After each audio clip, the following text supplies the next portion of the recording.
Yeah. So, Gurma had us opfes as the dolfi agad of page gelay. Stok konig toen kashni ak kay kashni ni winna she Latin or rear tog to Gaeilge. Beide go veita legus eigen hort there on Oideachas award to so Gaeltacht fashion spatial agus to og agus to fast and east. Well, tógiú le Gaeilge me ach an áiríre bhí béir agus Gaeilge montús mar rugach asasna me. Whereas céadach ra me chábhlíonn go ís nar a tháinig me bhile hí an dá hanga am. It was a níor orm béir óla miria, níor orm Gaeilge óla miria, hín dá hanga. Agus hí me smíine ar an rud níos loichinneamh is dóigh gur ceann gan na chéad rudí chasú dhéanana ná sainiú cearta dhéanana cearta geis le scoil Ghaeltachta. Mar más sí an cheist tatú chur ar an céanna deacrachtaí bhain le Oideachas Gaeltachta bhreathaitte sin go puinte cén cinál cantar Gaeltachta imeach an scoil site agus cén tréimhse am a ggóil tú cantar. So imeach chás agus cén cinál scoil bhfuil mit cantar scoil bud level nó dar level. So imeach chás a fás níos ar a garú was na seascadaí hí mo chuidéidechas ar bonscoile ar fad trí bheal na Gaeilge. Agus ní ra an deacracht go éon gur cuideach leis an Oideachas sinach ar fád trí bheal na Gaeilge. Bhí tú ag puinte staire in sin gur beidir cóganna a fillhile a sasna nó America chola bliain nach beidir nach Gaeilge go ar hosáidís ach bhí tromloch an rang agus tromloch na scoile ba caintúirí Gaeilge bhíonn. So fiú an duine tháinig cisteach an tíb má bhí séadú sí réasúnta lífas an Gaeilge ag deireadh bliana nó dhá bliain. Ach ríist sin a gá sponscoil Gaeltachta i gantar láidir Gaeltachta i an chearú rua. Tíarthain damach tú brenn ar bhonscoil Gaeltachta in áit bheith ar imil na Gaeltachta sa tréimh sé céanna go mbeidh teann difriúil. Dearmid a chuid go Gaeltachta bhuió mar hamplan ó deisceart tíor chonneil agus mar sin de. So sin mar a bhí sé ag an monscoil an áirí bhí Gaeilge da me gar smíine dearan gur caintearí dúchas Gaeilge nó caintearí maithe Gaeilge bhí ins na múntarí bonscoile ar fad a bhí agam agus níorach teanga bháin Oibrí agus Oideachas sa scoil. Bhí námaneach a méid an dára level bhí sé beag an difriúil. Sa méid is fiú anig an am sin gur sé siléir gur sé deachar go má beidir a hecht ar búntarí a bhí cumasach a chuile ábhar trí bheal na Gaeilge. Ach ar an omlan fiú ag an dára level bhí mo chuidéidechas ar fad trí bheal na Gaeilge. Beidir a deacracht is mó bhí an ag an am sin nach téacs leabhar go forleithans an Gaeilge. Nó beidir gur sé ar fáil ach nach sé an úsáid a gcuid go na hábhar. Ach an rud a suntas é ó a híomhsaide a brenn siar sin ná go mis an bonscoil ar garú 1972. Agus thosa mo bhachéin an machchas sinne am thosa sé ar an monscoil céanna ar garú 1984. Agus bhí an COGG teanga airigh go thomláin sa thubliain déag sin. Sa méid is cé gur an scoil fós ar a ddíthal ag ar a bheith agus trí bheal na Gaeilge. Bhí an béal an nuachtar a meas daltaí na scoile. Sa chlós? Well, sa chlós ar a meall bhhaile an scoil, ar a meall ag an scoil, beidir sa siúmra rangan ar nach meach an múntar i géisteach agus mar sin de. Agus bhí an scoile na Gaeltachta ar fad dearann a strachailt leis sin ag an am sin agus an deacrachta bhí an ná ní ra aon sulathir déanta an aimim sin sa ggóras ó hí Polasaí de, ó hí láisinaí de, ó hí eilhaint múntarí de. Agus an áiríre dearthain gur ascar sé sin ná tá me tuairimíocht anseo. Ceistí sé gur gá beidir taide í an ára. Ach dearann gur ascar an tarlú sin go chuid is mó as as an écht Oibrí na Gaeltar éireann agus údarás na Gaeltachta ins na blianta sin. Sé sin bus na blianta sin a tháinig forbar fór ar chúrsaí tionchar in eisceart fan na mar hampla. Aber faoi dearan na seachtóidí hí chead a chuaigh bhanar chun nua ar a garú agus complicéad in na Labhraíonn. Agus an rud a chéala sé sin gur il go leor well gur hárad ar bhealach gur il go leor daoine a bhile as Americán nó as Sastan nó Pléitear ar sin beidir fiú an áitritheal ar fud na tíre. Gur il siad a bhile le chur futhú ar a garú ach níor tháinig siad a bhile le féin tháinig siad a bhile le pártaí de bhí póstach le leanaí óga seansa go bhormhór gur béal an teanga bailíoch agus tháinig na leanaí sin isteach sa gcomhthéacs Oideachas Gaeltachta ach níor smaoine aon duine gur dhá solathair faoi lethe dhéanamh. Mar sin tá an principle seo faoi planned changes and unplanned changes. D'oibrí go hintach leis na planned changes ach níor smaoine aon duine agus aníl me gárá sin is mar bhreithúnas nó mar chlásan faoin údarás ná faoi Gaeltar éireann an áiríre dar lumsa rinne Gaeltar éireann agus tódarás écht Oibrí sa méidir gur ára siad a dréobh sé rééisanta gá blianta beidir scór blianta na mar sin gur ára siad géal agar na Gaeltachta ó gael agar a bhí bunaithe ar t-athrú subsistence farming chun chuid is mó go dtí gael agar bhí bunaithe ar tionchar. Agus má brenn tú na féidircí déanaar dúirtú fi deire go fórhór na gantar Gaeltachta gur an déanaar a bhí titim suas go dtí tá mé hepa gur 19 héan agus is an níos sin a has sé gáúríist. So bhí tionchar an dearfach ag Gaeltar agus ag údarás gael agar na Gaeltachta.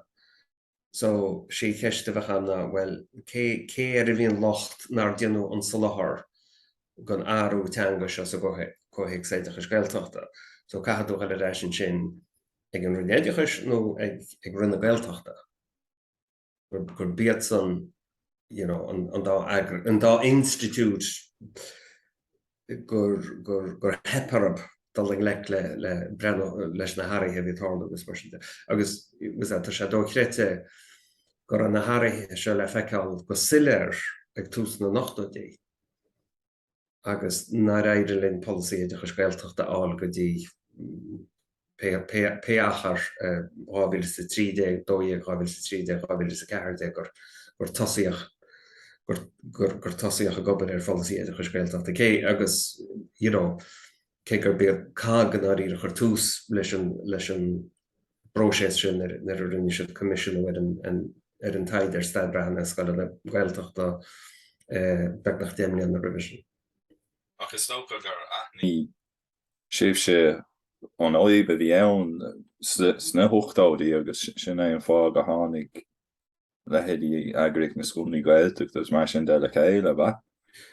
Well, déireann an chéad chápéis go bhfischomanis go scríomhú, céint an chéad chápéis a chuinnig mise i bhí scríofa a tarint áirt ar a gceist. Is cápéis sé a cruúla chéile faoi bhráid chóir na múinteoirí Gaeltachta, go mbeillisce faoi bhráid chóir na múinteoirí Gaeilge. Nes ag an am níor an agraicht an go scoil na Gaeltachta agus chúiségan agus was an níor a héna pléilis ag an am so seo mis sé brenn sé ar thuairis scríomhú déimlíanana chuúblianna dé gribhise. Tá mé heaba gur as gur an tuairis seo as cearlan nó seminar éigen a dagra chóir na múinteoirí Gaeilge go bhúinteoirí bonscoil Gaeltachta. Agus a gasgurt as an seminar sin chur siad san tuairis cear le chéile a tarint áirde ar na dúchlanse. Now, in the dhé sin a gasgurt as sin tháinig grúpa Oibrí le chéile ar a ionadaithe go bhfar mo chaimne tal hepa gur ionadaithe ar ó rud na Gaeltachta an Oideachas agus béidir chóir na múinteoirí Gaeilge, ní cuineach le sin cóhéanana go bailach. Tás an gur ionadaithe ar an gigireacht an fad agus a scaoineach lem. agus chuir siad san tuairisc le chéile agus moltaí le chéile. Ach an áíre ní dálam go nearna an tuairis sin na moltaí sin éon difriocht mór. Díú níor thug sé na mór cheistúna sé sin gur heasta Polasaí, agus gur heasta eilúint fíle hebh ar fáil bhúteirí, agus gur heasta Dingú cean gan na deacrachtaí bhí an suas go dtí fáilsiú an Polasaí Oideachas Gaeltachta ná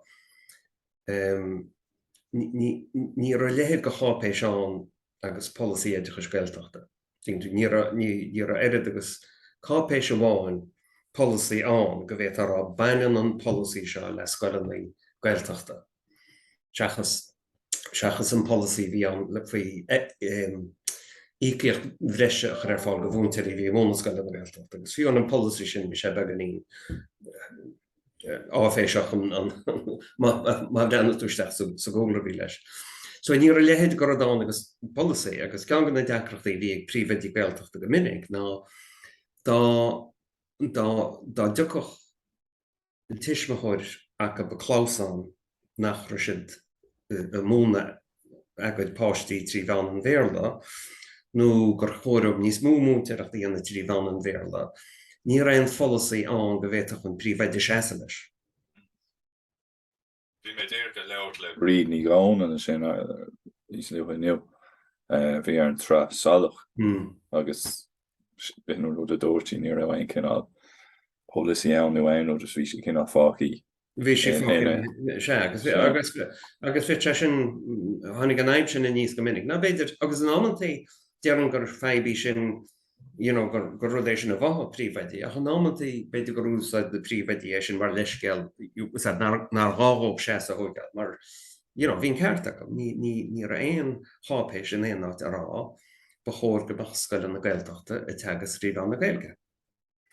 Agus ach níos measana sin fiú an ná Bíoní leib dearan beidir sus go dtí lár na 16 ach ina dhé sin an aibbe bhí an ná ní ra éon model acha. So tá an rud a hála aber nar a bunaigh na stát in 1922 bhí a Polasaí stát na gur chóir an éirid go na scoileanna bheith teagas rí bhean na Gaeilge agus beidir agus faoi lár na dahadaí bhí cearcha chuige fan géad go na bonscoileanna i teagas rí Gaeilge.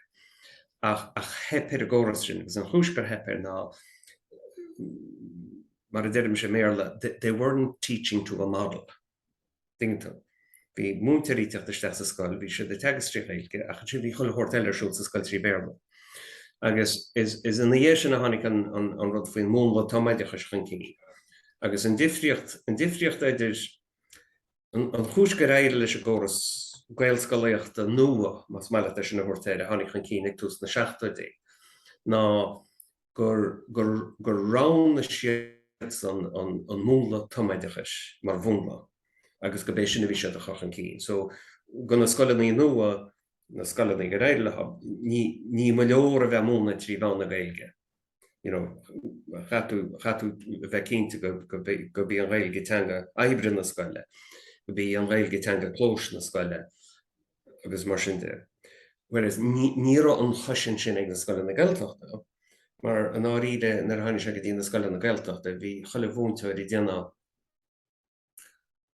péad cheapse héad bhí ceart. So bhí múnteir í áirithe beidir a fuir a go banaidecha sé trí bhean na Gaeilge, a chuisteach sa rang agus bhí móna trí Gaeilge. Bhí múnteir eile teachtarsteach agus beidir gur cheapsead go bhéir de beíonna na bheith le trí Gaeilge agus le trí béarla nó bheith móna trí Gaeilge ach na ceisina reagar de méarla má chuirú ceistar de méarla agus mar sinnta. Agus bhí sé deachar ag príomhaidí déile lei sin, mar chachachtú persantacht rééisanta láidir a bheith mar príomhaide sal protocol ará sin múnteir stés rang caitheadú eisiau nó bhaisiúdaíana. So bhíon rud sin faoi gan múnla bheanú gan model faoi lethe bheith an go bhhéachtaí le fólam faoi agus é hiiscint agus in snechar a bhain.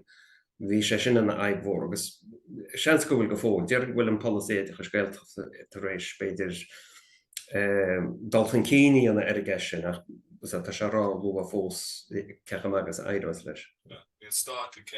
Leis na scoilní Gaeltachta eolalas cinál gná scoilní náisiúnta i mbealach. Well, níl me cinnt tú Seachas an deantas nó. Well, ba chud gan aibbe bhí an hí an dearcha ceanhearama. Ba chud go dhearcha an stáit ar an Ghaeltacht a gcónaí. Agus is cumar tú caint faoi scoileanna nó faoi choilistí saora nó faoi aonar deile. Nar gá aon takeíocht faoi lechar ar fáil gan Ghaeltacht mar bhí Gaeilge an. Ting tú gur gála takeíocht nach ar fáil gan Ghaeilge a gorcha agus an blachlí agus a gcearlach agus a depredárainn mar bhí tú gur an Ghaeilge chuir an cíine sin. Ach bhí Gaeilge an Ghaeltacht hana hain, so ní ra gáhain a bheith na imrí faoi. So ní a tuiscint cheart ag na hinstitútí stáit. No ní a tuiscint cheart ag na daine bhí gobar ins na hinstitútí cheart. Well, actually, tá riochtan stifriúla ag scoile na Gaeltachta. Agus ní raon joined up thinking on it. Ní raon den rá, Jesus má éiríonn le policy údras na Gaeltachta, agus má hagan, chúcé teilech breise eis chun cúnaí ar a garú agus a gantan na Níleán, tá implachtaí teanga band lei sin. Ní raon cheanál smuointeoireacht na cheanál sin a tarlú. So is aspa, dear an hengar aspa cuma sé, ní aspa, ní hé nach rodíine dá ríide faoin rud, ní hé, aspa inmharthanach. Aspa tóid, aspa... Ní rón tóchangála có fórbathe sin beidir ag an elman. Well, ní rá. Agus catús míú, si cágan a feibanní tal se gá a stáit ná seachas a gás rion nó bó, so déanana héana an argant. So rin talmhaíochta fostíonn siad daoine tá cáilighe mar chréadlaithe. Right? So rin gnáthíochtracha fostíonn siad daoine tá grád faoi leithachab le tailóirí. Right? Agus do réir a chéile caiinn tú sainolalas tailóireacht má anan tú sáfad is riad. So rin go náthí airgeis ámantaí ar an deanga chéile fostíonn siad daoine bhfuil cáilíochtaí acab chúrsaíochnamaíochta agus chúrsaí airgeis. Ach má thugantas an na hinstitútí stáite tá pléil se Gaeilge, so tug foras na Gaeilge rinne Gaeltachta an Oideachas údras na Gaeltachta. Ní ostíonn siad san daoine bhfuil eilúint faoi leithachab nó cáilíochtaí faoi lebaint amach agus sa blean an teanga nó sa teangeolaíochta nó an éon réimse an teangeolaíocht na higann do gceiste. So tá na daoine se a gobair gan éon eilúint faoi le. So réimse fíor chasta bhil se de pléiles. So an áíre sinné cúmra under der fad.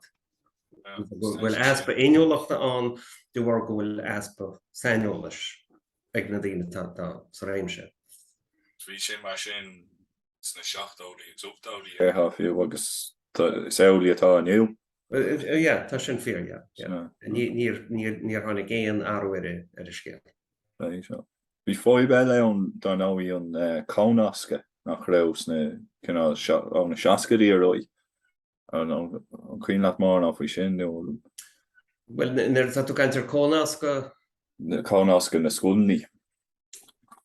In átaí go beidir sna bracáilteachtaí níos mó ná. Well, hála sé sin bhí coppla sampla á sin ain, ach an áíre is i gceist a Oideachas Gaeltachta ina omláine is ní ceist fíor hábhachtach é sin dar lá, mar go leor gan na scoileanna seo bhí, well, ceann na deacrataí tá ná ceann bheith seo, tá 5 struchtúra leis a gcóras Oideachas Gaeltachta. Agus an rud atá gceiste leis sin ná tá bhád inmharcha scoileanna an nach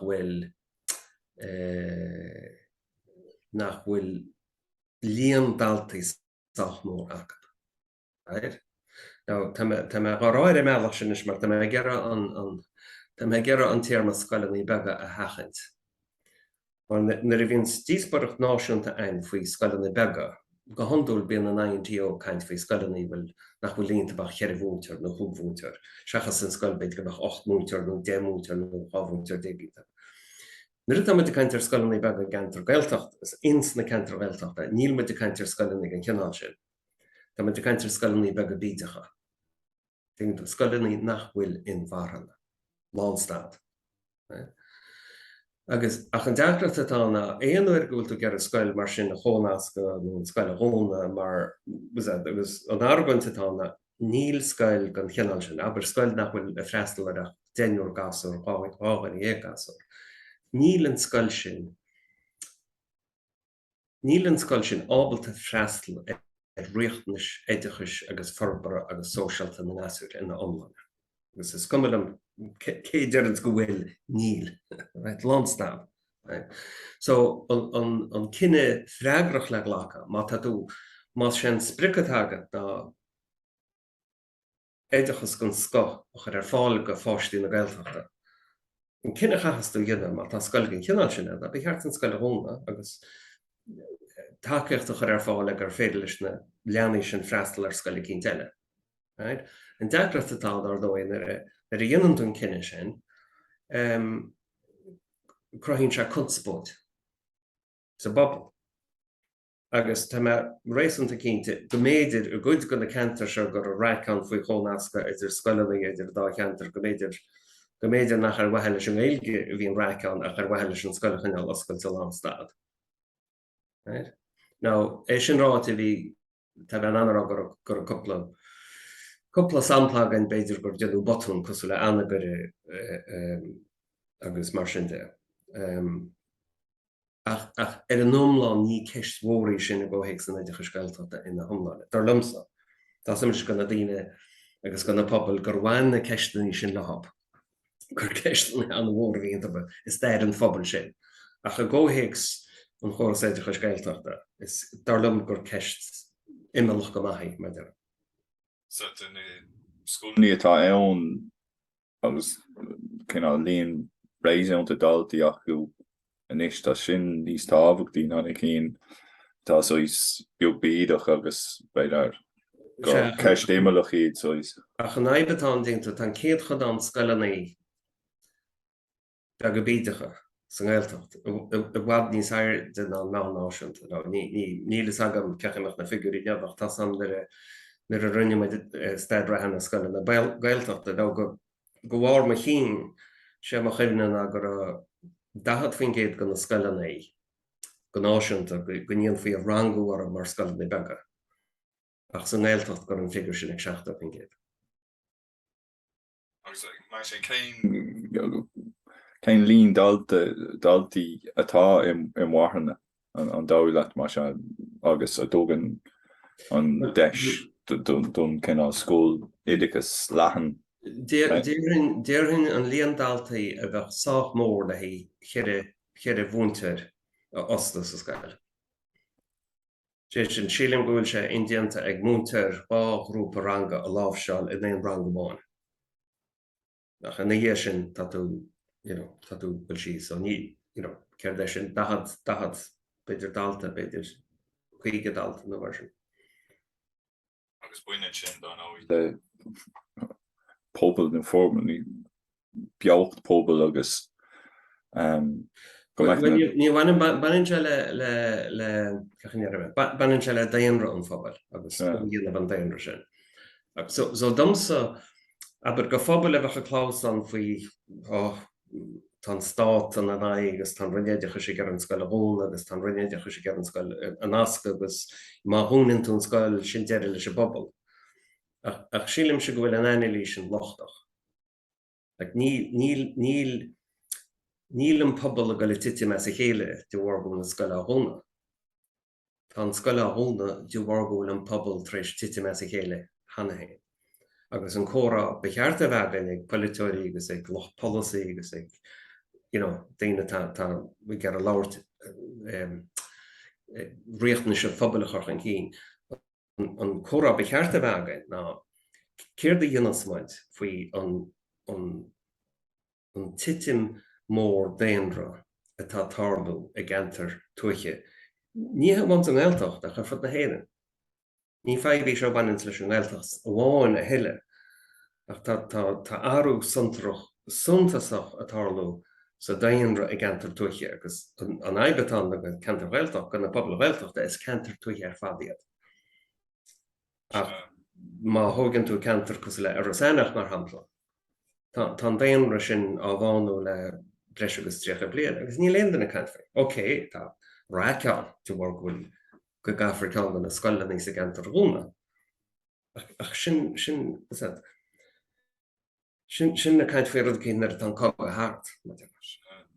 So, Sáfi misisiid mé An tríd éarthar limní an sin a chuigh sin agus tá ceantar sin go thomláin bánthe. Ga cinná pób agus siúpa drite agus faoi. So sin an áidir bhfuil an brúna sé teachtar scoilnaí be go Gaeltacht, mar níl an daon ron, níl na teangeolaíochta, níl na leanaíoga acu. So tá scoil, cin, agus an aibatá ná go bhfuil an cléanna le fada déirnig, gur san spéidir áhaigh na 8 na 7 gur go nearn an Oideachas iirecht cinál bPolasaí chochan cín le cónas go scoilnaí chochan cín. Ach bhíon an cuireann na chuine go háúil go mór sin deir sé agus dúirte. Ok, s cum linne leanaí a ra dún for an scoil faoi an coppla bliain anyway an ádúra, agus an ágan dhéanam sin na cordeirí conde agus na Pléitear agus na daoine ar fád a bhí tan brag fin rod, cholágus go chola siad go an scoil nach an roiideide se go le dún an scoile, chuir sé do bhhaile agus rin sé dearmada. Fós hí na leanaí agus na tiismathirí agus na múnteirí bhí fácaí sa scoil sin. Bhí ar bagail fríd 5, 6, 7, 9 mbliana eile go tráma sa lorgún an scoil sa deire. Tá níarna sé maithas go aontaire darla. But péisceile sin ceist sin ceist an hónasca. Mar sléir tá dearcha beidir began í difriú lehhair seachas mar te go leor daoine eile. Ach Stocha ní éitidí sé rud dhéana ag an éim seachas cinál ónaigar na Gaeltacht agus acadóir na Gaeltachta a dheabhsú chun na scoilní sin a chamáid beag. Sin an rud atá rá Well, agus coidú an deis sin. Well, darlam gur ceart, well, níl samsa cin freigartáir bhain agar na Gaeltachta. Think tú ó híh gael agarta. Is cínte mar a dúirt me go raibh le as na Gaeltachta arú suntas a chochan cín ins na 7 ins na 8 leis sin tionchasaíocht ach agus bhair sé sin déirn beidir go dtí lár beidir fiú deirean na 9 ach ag go buinte sin chun dianta chun na tionscail tionchasaíochta gon chuid is mó chud ar th neir. Tá began í fós fácaí neiscar, tá cúpla cóla fós neiscar chun na mara ach níor bhair an ábhart sin ach tríomhseáirí blianta. Agus an ceiste tá is an ná cén stráis tá go as na Gaeltachta le rud a ginnta chuir na áite. Níl sam ní étain rá a bhfuil stráis ach nó nach bhfuil stráis ach na bhfuil se de smíúns na téirmise ach tá na lehinntaí go bhéad farrá is féidir an Gael agad na Gaeltachta a thógáil ar henscoil tionchasaíochta tá lá sin thart. Níl be cinnte go bhfuil agan ceir is féidir linn chuir na áite. Tá deacracht eile freisin nó dúchláán eile mar ar bhealachas tá ráthíomh ar a scéal. Ceann go rudí chahasla chuir san áirimh ná aber le mó ísgrúpa. Déirhinn nach rá ach cha dreanhar na figurí le seach. Déir nach rá chartar beidir 50 fin géad beidir 50 fin géad nó mar sin a go le ra an dáir level go dtín 3 level. So seo dagam rinne sin áirteis 1967. So détarrá 1967 gur dóí nach rá ach beidir 50 fin géad go mó ísgrúpa go le ra go dtí 3 level go cheanna cinnt. So lá tá nebháin déirhinn go meach 60 fin géad gon cóthardíise sin a go le ra go dtí 3 level go cheanna cinnt. Agus an deacracht atá ar a hainse de ra go dtín 3 level, ní hagann siad a reis. Seachas go níanann siad beidir múnteoireacht nó gus a gaiidemecha áirithe mar sin teagamm chuide go reis. Ach an chud is mó agam ní hagann siad a reis. Agus ní hagann siad a reis ar chopla cúis. Cúis bháin ná ar a hain siad go dtíon baile mhór taineann an saoil sin de chuireann siad aine ar bhaoine fan siad postan siad socrann siad síos Lingú tadú adó galma. Ach an chúsile ná faoin ná den se aige dín tríú level gus goháin siad céim a goháin siad cáíocht má tríú level. Níl fostíocht fáil sa maiilehób a bheitchan in éúint go na henchuise tá acap hééis chéir blian nach chaigen allscail. Stem, so is Well, it's common, you know, mata céim cé donracha ad, it's come cén tábhrúil seán. Was that this book was a little tarawad beidir postma all bla clear, no gaida, no garka. Was a níl tú go le teach rashka dín chear rúil nach le gobar monachab. So tá naib sin freshenar, sin mar ní cynnar bhí dyr cynta caint fwy ag seminar cynta gur ag agus dúrte. Well, we mean COGG show, what you're saying is we are educating people out of our communities. So, chiappa gur bailach máil na chur dingta. Level an start, comma, go lá bailí fechar na miontáir idig san Austrál agus in Dubai, comma, chuir forhain in Dubai. Nus in the bonnet, comma. Yeah. A chavelach sin ráha gan na déine sin dingta. Má tá cáí mar bhalan frá mar bhúnteir, tá an an hol go Dubai do bit in Austral, no tá an an postáil in éidir. Is ráha se. Ach más den a Ghaeltachta thu agus má tá tú gar a post mar bhalan frá. Níl tú goil postáil mar bhalan frá ar gar ruá. Dingta gan más einaltóir thu nó más frá cin teile dingta. So catú idir jaanú íana idir na ráhan a íon an stéine agus suas go chola an a ráha héanaíana agus na ráhan nach bhfuil fáil. Agus dúirt le fill na hochtáirí an sin in ígan chápéis sin a bheith scrífa chunas mar a dóbar cuasaí an sin a drá an bPolasaí de. Well, Fáilte chu chápéis an líad a gachtó héan ná seo bhád solar mis plé leis agus an sin bhíon an grúpa Oibrí sin a bhí an faoi stúr nar in Oideachas agus is cuine chu siad an moltaí ar fáil ach ní étain ará le in is raon tionchar na moltaí sin le nílas mar níor dénach an éhrinneú agus tá na relé na héan an chápéis sin rointhá blianta níos deirnaí an móchanna bhí an agur se díirithe ar canal vi sé díirithe ar rudí bega seachas ar an déhheil policy. Ná an sin rud a hála agus hála sé tí himpis go puinte. Faoi hús na néchadaí hí Pedro Flachartan bannach déile an bhí sé mar stúrthair ar chopáil náisiúnta na Gaeilge, agus hí cúla Oideachas Gaeltachta ag Pedar. Go múintear bonscoil bhí an Gaeltacht a cha sé tréimhse a gobar le muintear is i letar mór. Agus hála gur thocrann chógáil, well, just me though. Ceann na ceistúnaí mór gearán bhí an ag Gaelscoileanna agus ag múintearí Gaeltachta ag an am sin na an aspa áisina í teagais. Cé gur an gúmáin agus gur an gúm a fáilseú go leor ábhar go scoilna in Gaeilge, hí na múintearí ar fad a gearán nach ra dahan áisina nach ra dahan teacs leabhar ar fáil le freastal arab agus an dá gearán mór bhí anta me cheappa ná go minic gur an caid an Gaeilge i bhíons na teacs leabhar nach ra sé éireann nach go níos léthireachta bhí ag na daltaí. Sé sin nar hiig was that bhí mar go leor na teacs leabhar a bhí an gúmachar ar fáil is eisteachán a bhíonnta bar ar teacs leabhar a bhí ar fáil i méarla. Agus an ceachainnearra me se an caid an a bhíon gúma gobar leis na eisteachán má. So ba chuma gur an goméide gur an net gur an teisteachán crín agus ar an chaid an ba chuma mar was níor sé de féinmór Oideachasóirí, so níor sé de chuir ís leithúireachta snáibh sna heisteachán a bhí sé dhéanamh. So bhí gearán a bháinna bhí ag na múintearí, an dára gearán a bhí acab ná Tás éonar go dagach ábhar nuach an cín ag dára leibhéal nó gine an faoi airú suntasach ar curriculum an dára leibhéal. bheith na fáilteoirí béarla bheith téacs lear nó churamachcha go blaiste go héhí.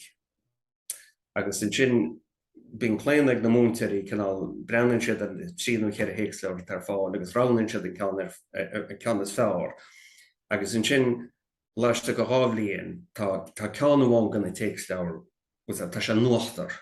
Agus in deadra a bhí anna ní bheoh an gún ar bhí sé breanúir tríú chéir héics leir bheith tír a fáilteige, ní bheachchas acha cin ceann a bheith ar mhór an dista faoi cheann blian nó. Agus níor siad go le gceistú na chéir héics leir. Agus bhí feites ar go ránó dís téacs leir agus nach mechain bheas ar a téacs leir sin faoin amir a fáilte. So bhí dís bhannach dóna tí go blianta sabla dhéanana dís cinenne céin téacs leir a ceart a eistrú. Agus bhí na múnteirí rá, bhfuil faoin am sin tá na múnteirí héis go le bheithí ar a téacs leir béarla, fa níl siad go le gara. So bhín an chuaigh bhí an ngún, cegur siad a fáilteú go dúir stof, níor an chuaigh an éireann go na réchtna sé bhíh na múnteirí. COGG go méid is cin as sa láthar an stiff go dtíirech in Gaeilge seachas a den aistriú. Well, agus bhíoh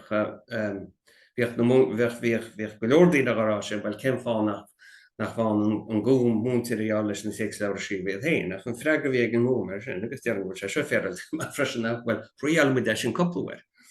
Chuir muid amach iartas coppluir ag daoine cear a heachtain agus téacs leir scríbin in Gaeilge agus beag duine tháinig fan cín. Eiste go leor an agus beidir go bhíú labhairt leis mar an téan bhí téacs leir amháin ar fáil in Gaeilge gur an bheasar. Agus bu téacs leir san ábhar mitolóireachta bhí an. Agus spéisiúil go leor, bhí neirid measar i téacs leir seo mar héics leir, gur sé gá núsáid fiú an insta scoil na béarla. Agus tá mé cheappa go méidir gur chuir fáil leag an béarla go ag pointe cín freisin. Ach spéisiúil go leor an fearra scríbhann téacs leir sin ná seán á tuairis, ní samúil idir cheann á tuairis bhí sé mar chóirleir chundé ag fin na fáil as Conamara. Agus bhí sé ar bhhairúdar as do Ghaeltacht freisin. So tá bheith cinnte go muid as do labhairt leat ag pointe cínt. So, bud péisceile, de bhhar an rute, thugur bord na cógála cruniúthúir le chéile go na grúpaí Oideachas Gaeltachta bhí pléile go bhfuil ag an am le an cheise phlé. Ceach go bhéad faoi eagraíocht nó a bhanó le téacs leir a Gaeilge ar fáil gan na scoile. So bhíon chéad chruinneá sin bhí sé hís an Aisling Hotel áméiginnta me hapa beidir 99. Bhí mi sé dír tosaí go leis a ggóhfuil ag a bhainte seo, so bhíon réimse seo cinál nó am hain. So is cuioinech lom gur a dtíine an ó Ghail scoilena, bhí derbhlinn crahan, bhí Tomás ó Ráine a láthir ó eagrach scoil na Gaeltachta. So bhí eagrach scoil na Gaeltachta bunithe gan amara ag a bhainte seo. Agus bhí duine cinnte an chóir na múnteirí Gaeilge is ní cuioinech an bit gur helen ó marachán duine ag mar sin. Agus coppla de leile. Agus is tharla gáir ag gruniú sin, mar a dára an smuointeoireacht ar fád a bhíon. Sé chéad ar tharla na bhínearna gur úirt derbhlinn i crá dúirtí breda ní fiú níor cheartain i bheith caint faoi héics leir. Bhí cheartúin i bheith caint faoi áisin í teagaisc. Mar dúirtí tá an bailachúil an chúrsaí chu sé forbert in agus níl sé téacs leir ach chuid bheag gon bheith hesan san múnteir agus bí cheartú bheith breanna ar chóiths níos léine sin. So sin chéad áú cinál ó híh concheappa a tháinig. Ach an sin denú me níos arna dúirt Tomás ó Ráine dúirt sé bhfuil ceapan se gur cheartain fiúin a bheith smíú níos bhád léine na sin. Sé sin be cheartain a bheith smíú go me chagraíocht ein i dhéanans freastal ar chuile riachtanas atá ag scoil Ghaeltachta agus ag Gaelscoil. Dúirt sé agus níana me dearm go dúirt sé fiúin dúirt sé mar bach wet a gur tú gar scua becheannacht. Seachas a bheith gluich a rinne cinnte béarla sa rinnéidecha sem le lia. Go bhéit a gluich a rinne cinnt san nefik seo an áit cinnt agus déile leis Gaeilge faoi well cad an cinál scuab is fearr le ceannach man deire. Bhí sé caiint go meafrach an is dóid. So cé gur thosa muid a caiint faoi ó heasta cheagracht takeíocht a bhain le téex leabhracha ar fáil, faoin ámar an cruinniú sin hart, bhí muid caiint ar eagracht takeíochta gon a riachtanas ar fad a bhí ag scoil na Gaeltacht agus Gaelscoil. Agus chuir muid cápéis le chéile bunaithe sin. Agus bhí muid tosaí a bhrú sin nar a tharla an chéad arhuile, agus a chéad arhuile arla ná. Ag an ná bhí Mary O'Rourke na head Oideachas.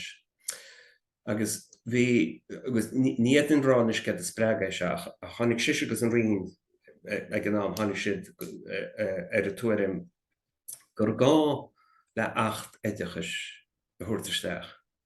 Maar gur an chóras Oideachas ar fad sé sin na bard bhainisteocht agus na t-athrú agus na scoileanna agus na príomhheadaí agus an maoinú bhí an rianach ar fáilób. Gur sé sin ar fad a tarlú gan éon bhunús rachatú leis. Agus nach raibh an ráháin ach an 8 thuirtaisteach. Agus so an chéad chéim bhíonn sin dailse siad pop ar glas Oideachas rís 9 héan ortha cinnte Pléitear bhí. Agus ceann go dtí bhí sé ná sa bob ar glas in is seachas nacht, ach ceann go dtí bhí sé rá sa bob ar glas ná gur an rinne Oideachas ag an nám canál chinnear me se gur siad gur an nerid ólach riarchan arab. I déile le min cheistanaí a bhain le scoileannaí áitiúla nach rá na hacuiní ag an rion le freastal a gceart an na ceistanaí mór bPolasaí náisiúnta. So ceann go idir sé bob ar glas ná tá muid go leor gan na cuairmí sin is a harm ligean síos gotí de bar bhainisteocht agus na scoileannaí, so go gur féidir leis an rion freastal a gceart na ceistanaí bPolasaí. Agus bhí raic mór mílteach na sin. Bhí na ceart chumann teocht amach, hín CPMSA, hín na bar bhainisteocht rá, ní féidir sin na dhéanann mar níl na hacuin neagan sa scoileannaí le déile leis na rdíise ar fad. So tháinig an tuairim chun cinn gur cheart canál struchtúréigean a bheith an idir an rinne Oideachas agus na scoileannaí. So is sin a tháinig an conceapt chun cinn faoi na bord Oideachas réigeanta. Bhí sé seo bunaithe níl samar chuoinech leat is tá struchtúr ag an HSE is struchtúr náisiúnta. Ach hiar an nám se bhíon ruút an de regional health boards. Gus for sé réidir mar bhí seach am éfachttar sin anyway. So bhín conceapt faoin na regional education boards bunaithe ar an struchtúr bhí leis na regional health boards. So an bonsmaoine bhí anna goach bord Oideachas réigiúnta beidir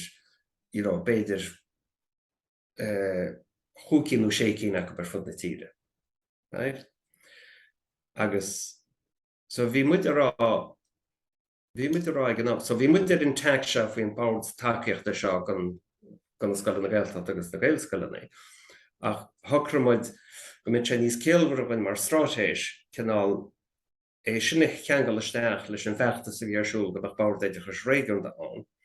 Agus go ben áragann bh chain, takean muid go thomláin le principal na bord Oideachas réigiúnta a catha bord faoi lethe an le freastal ar scoil na Gaeltacht agus Gaelscoileanna.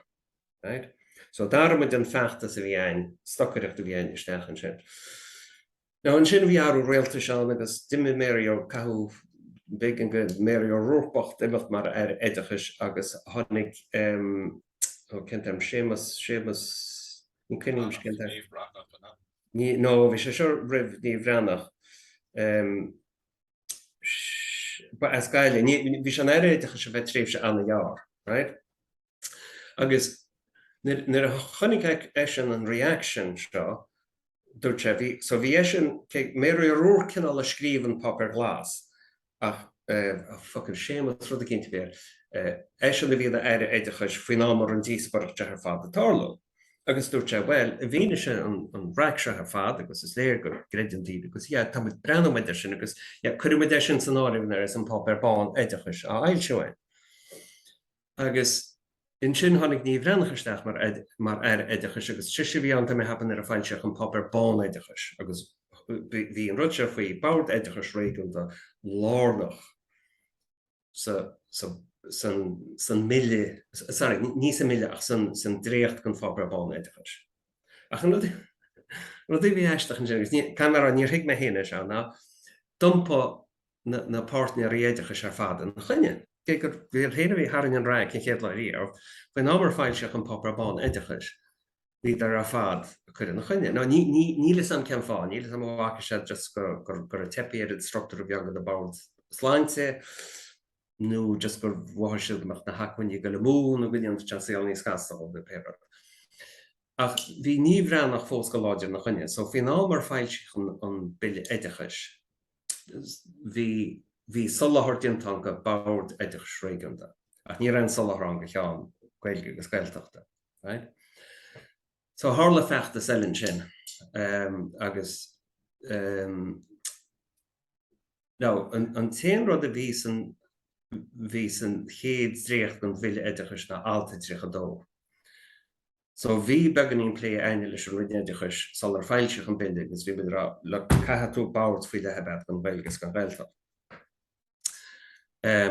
So dhéal siad beganín, so chu siad isteach alta tríchadó, ach níor an alta tríchadó ach bunóid comisiún cóirlach go cheannála céint le cóirlach ar an éire faoi riachtain scoil na Gaeltacht mar sumid le níl me tásta leis. So an sin fáilteach an bille Oideachas agus bhí alta tríchadó agus bhí solathrán gan na bord Oideachas réigiúnta. Ach faoin nám seo bhí so fianna páirtíon Lochdaibh agus fianna Gaeilge bhí sa réaltas agus bhí fianna fáilte bheasóra.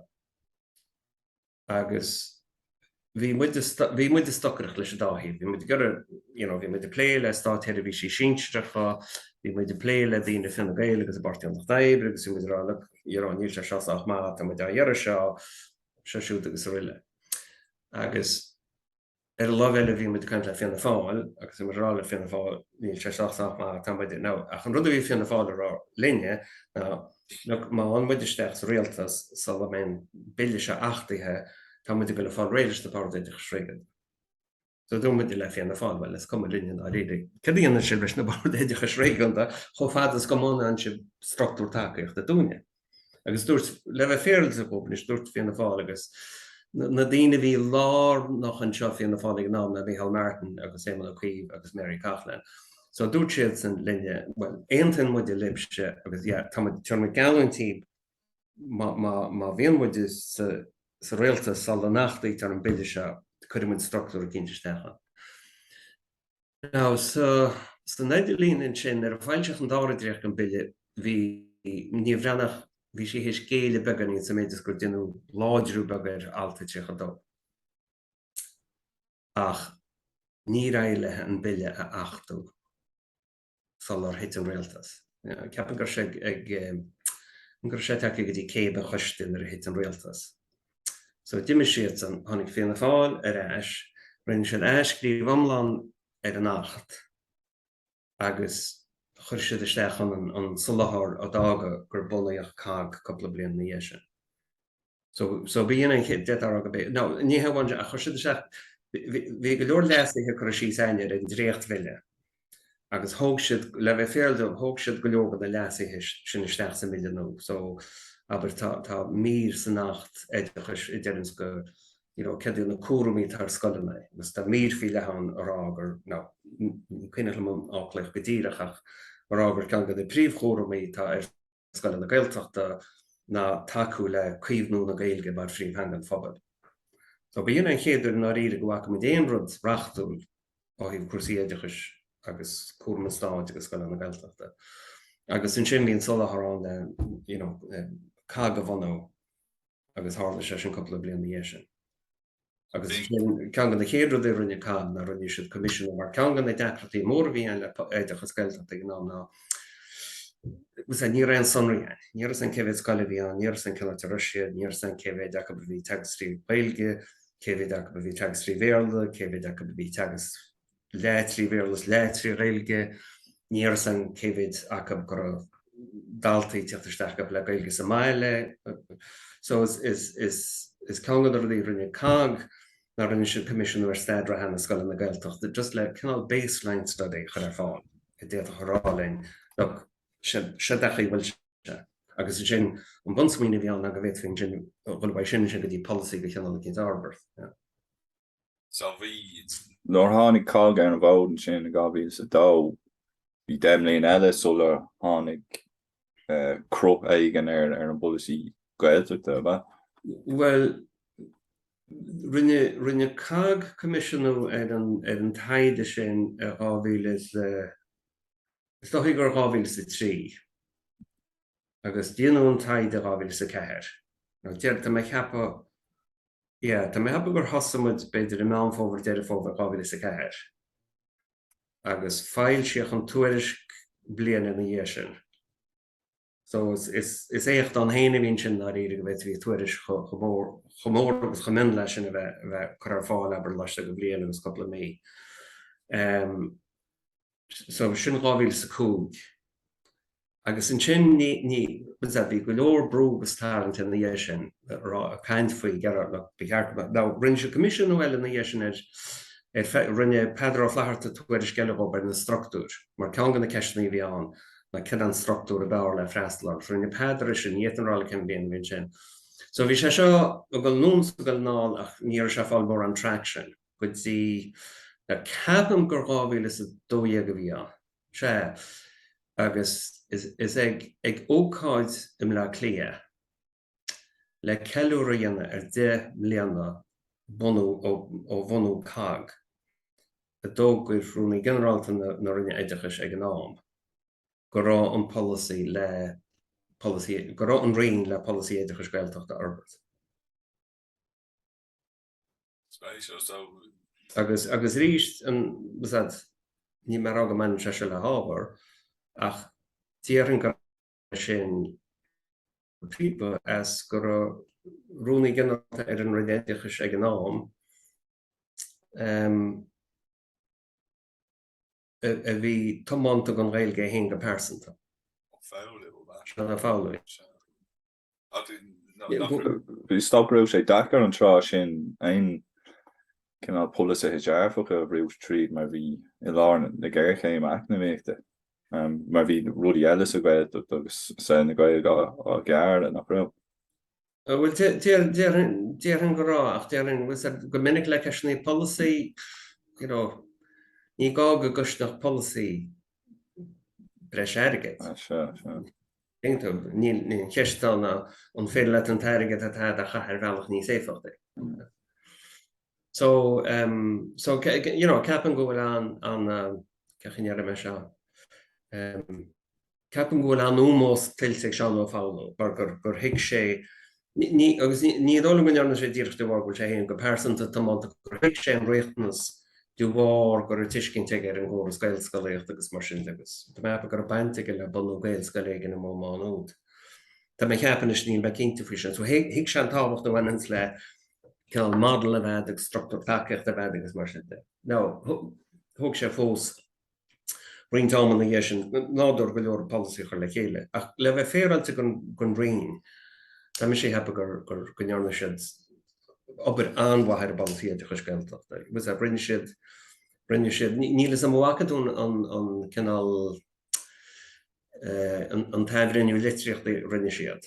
So rinne siad fís aimhrinniú litríochta, rinne siad aimhrinniú litríochta ar an taide náisiúnta ar cheist na Gaeltachta agus rinne siad. Tá mé heappa go bheith paracadír in sin rinne go nearna sé aimhrinniú litríochta hóp ar an ggcomhthéacs idirnáisiúnta bhainnas le teanga agus mar sin.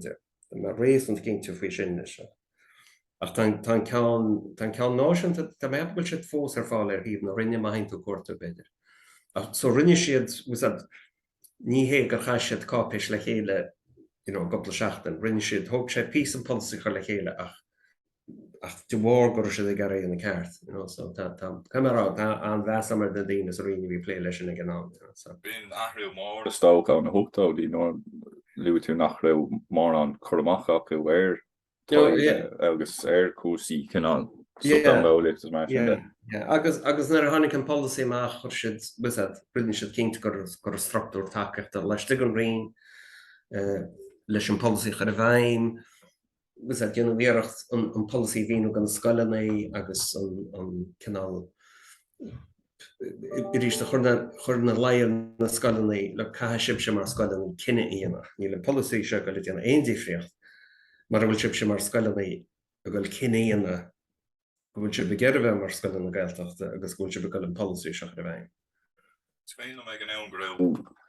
Cinál scéil a dhéana stocha de roiid scoilnaí ná hasú bheith bheith istí ar an scéim. Agus an dearcha bhí amsar ná so be it, má tá scoilna iad nach bhfuil geirbhist, agus ar an omláin tearan gur scoilna iad sinna bhí gantar nach cantar Ghaeltachtaí a hiile. Agus bhain rá bearlam na hacuiní tá an a cha ar na scoilnaí i tá tománta an policy se. Na bheith gearad scoilnaí a bheala steach na a dola, agus sin sinna chur acuiní mú gearad chur do léir a cadar le déanacha.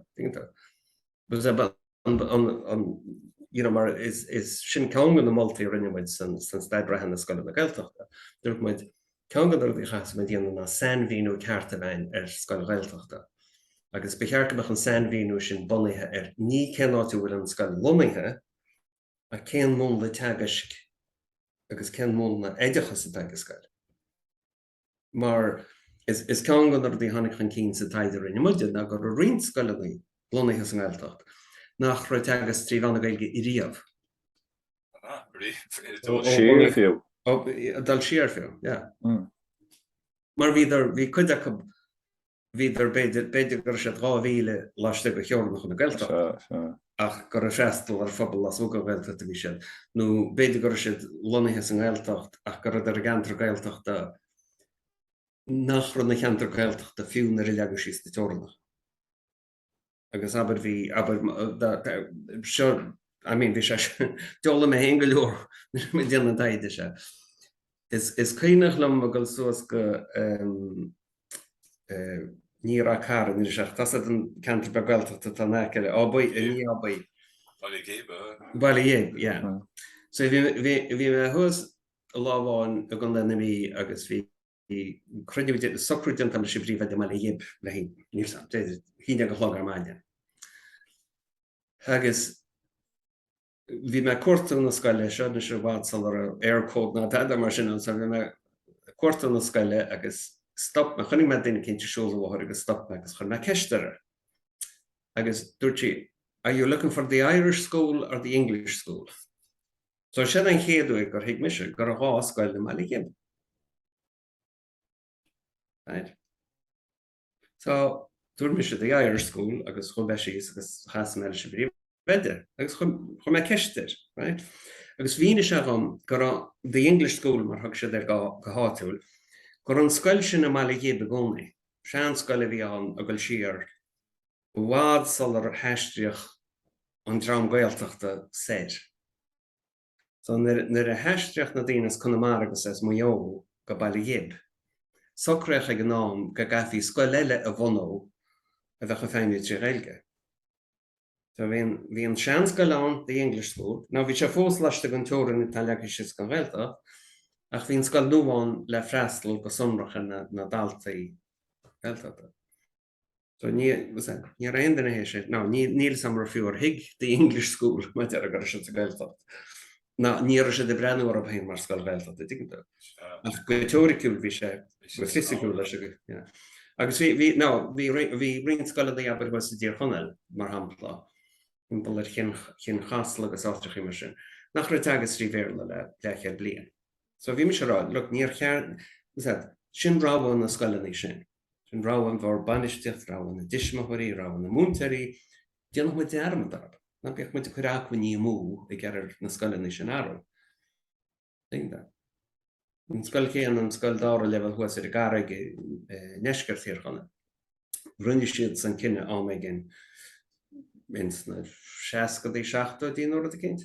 Nach raibh siad a Ghaeltacht trí Gaeilge níos mó. Tá mis well, fine. So, na bíoh muid a gúra mar scoil na Ghaeltachta, na bíoh muid a gearr ar an féin mar scoil na Ghaeltachta, cuireadh muid a hacuiní tá ain isteachchan sa scoilnaí atá déanana níthe le bheith teagadh trí Gaeilge. So is that sinna hagan an rud féin, is that sinna hagan san rud atá sa bPolasaí Oideachas Gaeltachta féin cén aitheanta Gaeltachta. Was that ní opt out atá, you have to opt in to get a part in it. So near lame Polasaí go fáil a chaithí mé ach man leis an mún le céad é an cinál mún le hógans aitheantas bhfuil cóir é gana a caithfar hrisint man le líon na náltaí atá bhú le Gaeilge an gríomhán Níl, tá sé bunaithe an mún le teagas. Teagas go bháin. Yeah. Dingtu, tá sé díra cosa le Gaelscoil. Sure. Dingtu, is suas gon bhar bainisteachta agus gon fátrán cinna dhéanana cén mún le teagas go teagas Gael nó cén ítás a teagas Gael. Ní suas gon na tiismthaí. Right? So either má hocraíonn an scoil is scoil Ghaeltachta muid tá féimú agus i teagas tríomh na Gaeilge. Sinné an bon aim mas mana. Sinné an ítás a teagas Gael. Aber sinné hála hís má hagan do pobl scoil chorcaíine ní a bunaí chun pobl scoil. Sinné an cinenne rinne an bar bainisteachta nua. Thocr sé a scoil Ghaeltachta muid atá teagas go hiomlán tríomh na Gaeilge. Agus háan roiin tiismthaí sa rank féin. Chuaiseach an chúrsaí ach beidh gan na tiismthaí tar an siar mar an chorla líomhar siad ní sib se hocraíonn Polasaí na scoile. Sé bar bainisteachta. Sé príomhide agus múntaí chuir a bhaime. So is cuma, is cuma má hagan, chuaigh dalta stechad agus gur caintirí dúcha spéir ar fadiad. So má teagas Sé Polasaí na scoile hocraíonn san mó teagas. No, easier said than done. Má cásanní ar raibh seachas dún chuoin. Yeah, sin an bon féinte me, sin an náte dasanta. So, agus dingtu, tá ráha ag tiismthaí, ní gáda go gasú a chuirigh scoil se. Is féidir le a chuirigh scoil cinnte.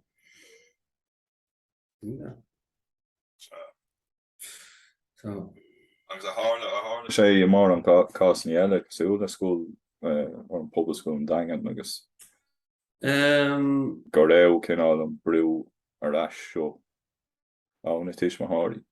Tá mé gur smínis. Well, hála se leis an scoil bhéag bríd na bhóna a chuiríos níl me cinn ní a méíomh cinnte ní a me gar ní a me pléile sin a sé an sin so ní a méíomh cinnte nach méidir gur a rudí eile cheangail sa suas lei sin, go méidir gur a percentachtaí sa scoil nó was go méidir nach sa geisfring Gaeilge sa deirech leiscéal sa níl me cinnte fi sin. Níl samar hála sé chus an Ghaeltacht láirig pointe cinnteach níl me cinnte. Hála sé a gairigh acadóir an rudáir le a gairigh tá mé hapa na gur ard an chiigireacht gur an scoile múna trí bhéir le réanás. Ach gur an na múntaí túhar gur se teagas sa scoil Ghaeltachta a fáil pe tas a bhí íceocht freise gan am le múna scoile na Ghaeltacht agus tá mé hapa gur ard an chiigireacht ceist féin. Agus gorúirt an búntaí bhil tuairm tuas an páí breise tá muid agus lean muid ar in a raibh láirtrí múna trí bhéir damar. So in a rán a chairigid beg a réannas. Ach déireann go bé, tá mé hapa go bé ceann cínt go bé ceann an daingan an ceann is mó hála. Tásam gur hála rudí cosú leis revision mar tásam le mis brenn chás an daingan. Gur a coppla eisiom láir cuasa, gur a coppla cás cuasa an revision ach ní cuineach le mis bhaintse le ceisnaí teanga nó le ceisnaí eile. agus go ben principal blíthe an nach sé pátrún a hocrinn sa céir é ítos na scoile. Ní hé na tiismathirí. Agus féidir a gáil gcóirla sé tiismathirí, agus tá sé réasanta go na tiismathirí súil go raibh faoi gcóirla leat. Ach níos was go na tiismathirí díú. Agus an principal atá ná híh an bunbreachta dé ná tá dulgas ar stáid éidechas ar fáil go a fáiste. Ach níl dulgas ar stáid éidechas go chinál faoi lechar ar fáil go a fáiste. So má tá sa gar éidechas trí bhéirla, ach tá stáach ar fáil trí Gaeilge, well tá státa cóléana a hógas faoin bunbreacht. Sin tiiscinnta dá méid. Oibrí sé sa t-athrú. Stoke. Yes, special agus leit luí tú ó fáilú an sin dheartha go raibh cúcht ar le ag na príomhréonathe fiúdul siar chun cinál meán na rinne cinál a bhún lu ó Stoke. Nu cinní mór.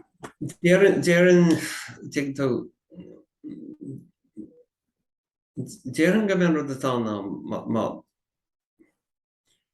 tá muid ar fad a féinú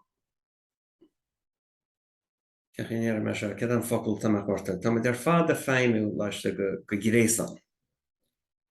Agus níl duine bháin leis héin nó lethe héin ábalta mór an difriocht díana.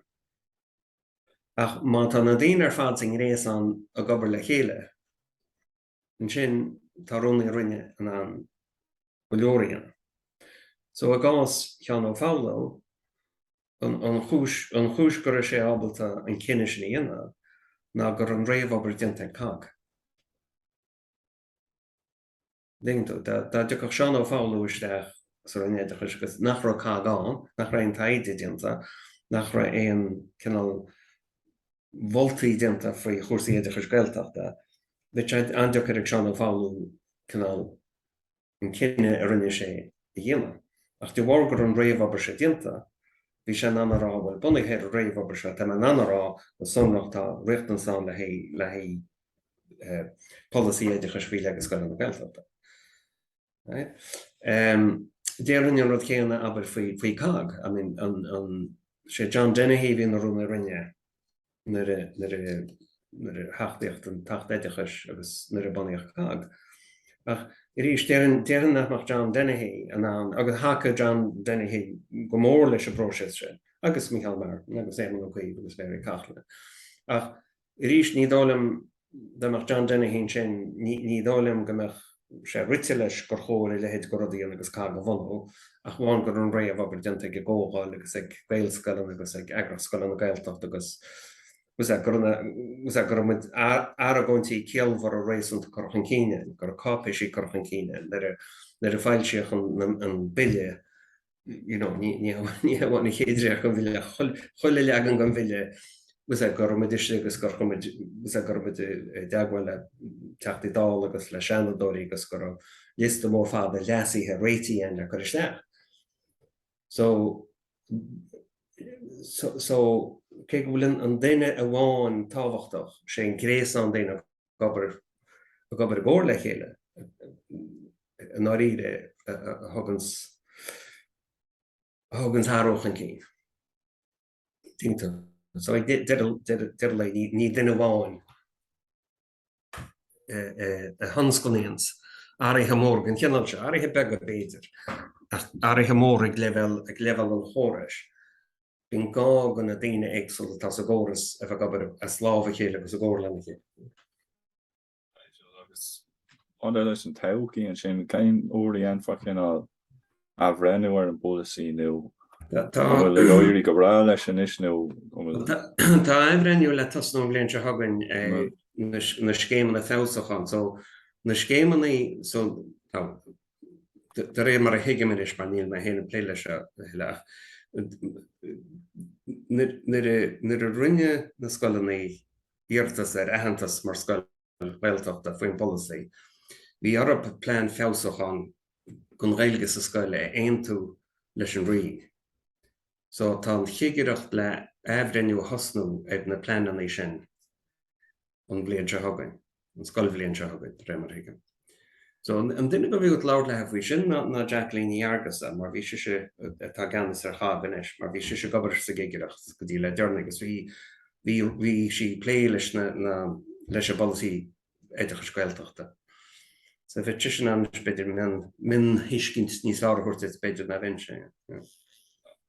Sois táta job Déireann sin ceist cinna oscailte fealsúnachta go bhfuil rud céim fá go neanna tún óbar sin I lig an tóid agus an Well, rinne me mar hála gur chríoch na meswas trí himpiis de gobar san ánacht sin agus rinne me mar ba chuid go ba chóir an gaiire bhúla. Agus bhí me fallíchaí go maithe. Tá me gárá sin mar ceapam domsa sin rud atá tábhachtach faoi mar Gaeilge ná gur chuid go mar gaiire mé. Is como cede ceapam faoin Gaeilge. Déanta. Ní le bhainte go déitne bheith na taide ar chapte rásaíochta nó ar woncaithe nó ar déanta. Ben an chulchatha tóid ar mhuncathe actually. Sicálaí anmhaí heabhla nún éideann acadóir. Actually sin nuair atá tú rá agus chuide na gcáim acadóir le bhunúsach inna. Well, díreach mar a hála gur chríocht na me gobar san ánacht. Bar a dú me beidir trí himpiis ar bhealach. So is sin ní ána mé de bhhar gur bud spéisiab sa Gaeilge nó gur chuid mo chud féin ó den Gaeilge. Think do rinne me de bhhar gur tháinig deis chun cín am an taide se dhéanana agus go bhhacha me mar chuid go mar gaiire me agus gur bheith ar a bheitcha gaiire bú faoi mar sílim bhfuil se tábhachtach má hain tú síos, má tá tú gobar mar haideir agus má cheapan tú nó an éon réim se forbar Polasaí na réire me. Má cheapan tú gúil tú á dhéanana de bhhar bhfuil spéis faoi lethad san ábhar nó bhfuil mothúcháin faoin ábhar. Déan tú bíonn sé deacan sin ámantí idirghealú dhéanana an dárad. Tá domsa ar me gobar mar haideir nó plé le réim se forbar Polasaí. Ní hagan mo chud mothúcháin isteach sa sceal. Josie go hó. Ar bheith an chóthlam sois. Well, bhealach tá me breanúir na fíoch ba chóir. So tá sé bíon go leordaí na chlásán faoi go méidir go meach lághhisneach ar muile héidir faoin Ghaeltacht nó déantú sin mí hiiscin tomláán ar an obair tarsúlan. Ní hagan lághhisneach isteach sa sceal. Ní hagan misneach na lághhisneach isteach. Tá me chud na fíricí a láthir mar a eicead. Déantú is ní féidirlam a bherá beidir tá sé seo gur lághhisneach. Mas cum chuinn se lághhisneach nó tugann teú menan mas cum. Tá na fíricí seo beidir sé na fíricí tá bhí sé chur láthir. Ní